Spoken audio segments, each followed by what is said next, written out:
24시즌 이후 K-팝씬은 이른바 4.5세대 혹은 5세대라 불리는 그룹들이 물밀듯이 쏟아지기 시작했어요. 그리고 이 세대에 속한 걸그룹들 사이에서 하나의 공통적인 흐름이 눈에 띄죠. 바로 비주얼적 통일감입니다. 뽀샤시한 무드 안에서 멤버들이 정돈된 이미지를 갖추고 있단 게 요즘 세대 그룹들의 추구미가 됐달까요? 세대론을 떠나 독고다이 노선을 유지하는 YG 정도를 제외하면 아일리, 타츠투아츠 같은 대형주부터 리센느, 이즈나 키키 같은 성장주까지 비주얼적으로 잘 가공됐다는 인상을 줍니다. 그 중에서도 특히 키키는 정식 데뷔 전부터 한 단계 체계적이고 고도화된 비주얼 미감으로 한 점 먹고 들어갔어요. Y2K 미처 코드를 중심으로 한 컨셉 아래 각 분야에서 한따까리 하시는 전문가들을 섭외해서 차례로 선보인 아트웍은 한눈에 봐도 뭔가 범부의 솜씨가 아니란 걸 알 수 있었죠. 또한 멤버들의 공식 프로필 역시 인스타가 아닌 잼공장 컨셉의 공식 홈페이지를 통해 따로 공개하면서 Y2K 미학의 본질에 대해 보다 깊이 있게 파고든 참여진들의 고민과 감각이 엿보였고요. 결정타는 뮤비였죠. 뉴질랜드의 광활한 자연을 배경으로 카메라를 의식하는 듯 안 하는 듯한 멤버들의 자유분방한 몸짓과 표정 연기, 동화적인 색감을 표방한 영상미와 나른하지만 반짝이는 음악의 조합이 그룹명 공개를 제외한 별도의 프로모션도 없는 상태에서 12시간 만에 임금음 1위를 찍게 했습니다. 올해의 뮤직비디오 키키 아이두미 축하드립니다. 축하드립니다. 올해의 뮤직비디오는 키키의 아이두미입니다. 저희가 데뷔 때 우선 아이두미 뮤직비디오를 선공개하면서 저희 키키로서 활동을 시작했는데 저희가 뮤직비디오를 통해서 많은 분들께 기쁨과 위로를 드리고 싶었는데 이렇게 사랑해 주셔서 너무너무 감사드린다고 말씀드리고 싶고요. 자, 이처럼 스타쉽 작품이라 믿기 어려울 만큼의 기대 이상의 프리데뷔를 마친 키키는 이 기세를 그대로 이어 곧바로 데뷔 앨범을 향해 직진했어요. 그리고 그 첫 챕터의 타이틀은 엉컷잼으로 말 그대로 다듬어지지 않은 가공되기 전 상태의 원석을 의미하죠. 이는 키키의 틀에 갇히지 않은 자유로운 이미지를 표면적으로 드러내기 위함이기도 하지만 사실 이런 제목 뒤에 숨은 의도는 아직 완벽하지 않아도 잘 봐달라는 일종의 보험 같은 뉘앙스도 있잖아요. 근데 막상 작품을 열어서 들여다보면 스타쉽의 이런 장치가 무색할 정도로 키키의 데뷔작은 다방면에서 꽤나 잘 매만져진 형태로 나왔죠. 라이언전 댐조인츠 백화봄을 비롯한 K-팝 씬에서 높은 지위를 획득한 이들부터 릴체리 골드보다 장석훈 같은 장르 뮤지션들, 그리고 작가 이스라 시인 이원 부부까지 크레딧에 이름을 올리며 네가 원툴이란 불명예를 따라붙지 않게 할 준수한 음악적 결과물을 만들어냈습니다. 그래서인지 어딘가 짜치는 포인트가 있는 가사도 일정 수준 이상의 음악컬과 키키의 비주얼적 컨셉이 맞물리면서 오히려 매력으로 승화되고 리듬 파트를 강조한 미니멀한 프로덕션도 그런 키치한 매력을 잘 살리며 이들만의 특성을 또렷하게 각인시켰죠. 멤버들의 보컬 활용법도 영리합니다. 아이두미 데뷔송 한 개뿐인처럼 주체적인 메시지를 전달해야 하는 곡들에선 보컬의 프로덕션 앞으로 끌어당겨 멤버들을 부각시킨 반면 그라운드워크나 데어데이고 BTG에선 보컬이 사운드 안으로 스며들게 하며 하나의 악기처럼 기능하도록 했죠. 흥미로운 건 여기서 어떤 방식이든 멤버들이 주도권을 잃지 않았다는 점입니다. 프로덕션과 하나로 맞물려야 할 땐 유연하게 그 흐름을 타고 보컬이 전면에 나서야 할 순간엔 확실하게 중심을 잡아 끌어가거든요. 이는 최적의 파트와 탑라인을 설계한 제작진의 판단과 그걸 야물딱지게 소화해낸 멤버들 사이의 호흡이 잘 맞아떨어졌기에 가능했고요. 시작해.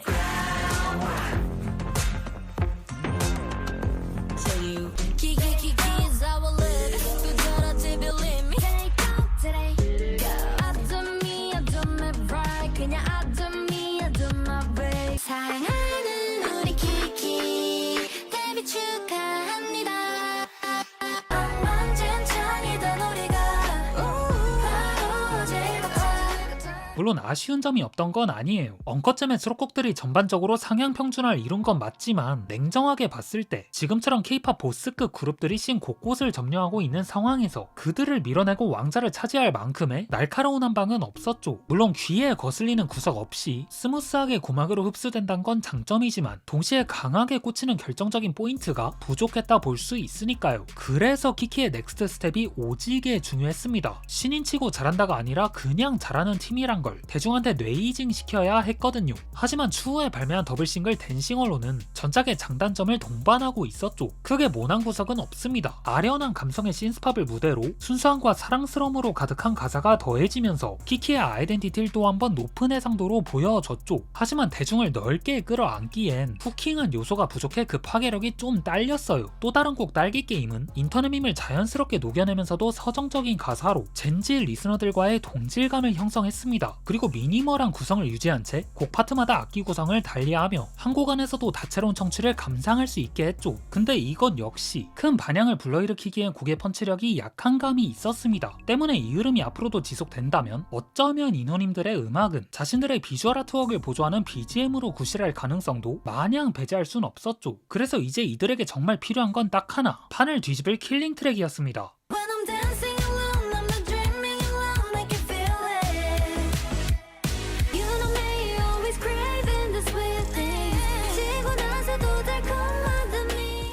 자, 그렇게 26시즌의 새해가 밝고 키키는 웅크린 몸을 깨우기 시작했어요. 다시 한번 전용 홈페이지를 활용해 컨셉 포토와 동화책 등의 콘텐츠를 공개하며 아날로그와 힙한 정서를 한데 담은 완성도 높은 아트웍으로 차기작에 대한 기대치를 끌어올리면서요. 그렇게 공개된 앨범이 바로 델룰루 팩입니다. 영미권 K-POP 커뮤니티에서 유래된 딜룰루는 망상을 뜻하는 영단어 딜루셔널에서 파생된 신조어로 자신이 좋아하는 아이돌과 어떤 사회적 관계를 맺고 있다는 상상을 표현할 때 사용한다 해요. 최근 몇 년 사이엔 틱톡 바이럴 등에 의해 딜룰루 이스터 솔룰루로 그 쓰임이 확장되면서 터무니없어 보이는 꿈이라도 자신감만 있다면 결국 현실이 될 수 있다는 자기 합리화 밈으로도 활용되고 있죠. 키키의 신작은 바로 이런 배경을 뒤로하고서 출발합니다. 망상도 계획이 되면 그건 새해 목표다. 이 슬로건 아래 이들은 보다 적극적인 언어를 전시했어요. 그리고 그 중심엔 타이틀곡 404가 있었죠. 서버가 요청한 바를 찾지 못했다는 의미의 404 not found. 보기만 해도 화딱지가 밀려오는 이 상태 코드를 키키는 오히려 좌표가 없는 자유로운 공간으로 재해석하며 우리가 존재하는 이곳이 바로 정답이다. 우릴 함부로 규정하지 말라는 자기애와 자존감의 메시를 들이밀었죠. 특히 단독 작사로 참여한 오메가 형님이 그 메시에 대한 설득력을 강화하면서 기체형과 본질을 찌르는 말맛이 제대로 살아났고요. 단순하지만 정교하게 설계된 라이밍은 리듬을 타이트하게 조이는 훅을 만들어내며 그동안 키키에게 부족했던 샤프한 인상을 심어줬고 도회적이고 세련된 하우스 프로덕션을 빚어낸 런던 노이즈의 손길이 닿은 결과 이 곡은 키키의 디스코그래피 안에서 중요한 분기점이 됐죠. 전후로 배치된 딜룰루와 언더독스도 각각 준수한 완성도를 기반으로 앨범의 주제의식을 담아내는 트랙으로서 안정적으로 작동했고요. 그래서 초반부의 흐름과 그 퀄리티는 여느 그룹에게도 뒤지지 않는 좋은 3연타 콤보였습니다. Keep the camera rolling, make it clap, clap, clap, clap. 지루한 건 뭔지 몰라. 404 not found in the system. 404 the new era.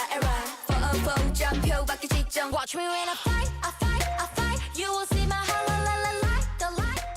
다만 후반부로 넘어가면서 앨범의 구조가 살짝 무너지기도 했어요. 고양이와 강아지의 행동 양식을 재치있게 묘사한 멍냥, 아이들의 아딱질이 연상되는 일본 애니폰 스토리텔링 트랙의 디지, 그리고 타블로와 그의 딸 하루가 참여해 에픽하이 감성 넘버에 키키의 목소리를 얹은 To Me From Me까지 각 트랙마다 분명한 셀링 포인트는 있었고 감상에 큰 이물감도 없었습니다. 하지만 앨범이 내세웠던 중심 테마에서 다들 조금씩 비껴나 있는 느낌이 있었고 그중 몇몇 트랙은 밋밋한 진행이 청취의 흥겨움을 덜어내면서 서사와 사운드의 느슨해진 결집력이 끝내 개운치 않은 뒷맛을 남겼죠.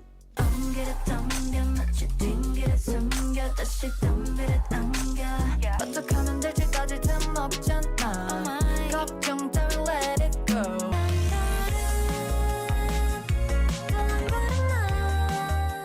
뭐 그래도 일부 시점에서 드러난 다소 헐거운 완성도와는 별개로 키키는 본인들에게 가장 중요한 미션이었던 킬링 트랙 확보에 성공을 했어요. 그 효과는 곧바로 숫자에서 나타났고요. 타이틀곡 404 멜론 탑백 기준 순위권 밖에서 시작을 했지만 SNS에서 빠르게 입소문을 타기 시작하더니 불과 2주 만에 주요 음원 차트 정상을 모조리 따잇했죠. 음반 판매량에 있어서도 초반에 데뷔 EP의 실적에 한참 못 미치는 수치를 기록했으나 최근엔 초고속 정주행의 탄력을 받으며 그 판매량이 꾸준히 증가하고 있습니다. 진짜 마지막 기회라 생각하고 있거든. 진짜 매 순간 약간 그런 마음가짐으로 찾아다니는데. 근데 진짜 한마디로 하자 이제 간절했다. 간절했다. 너무 간절했고.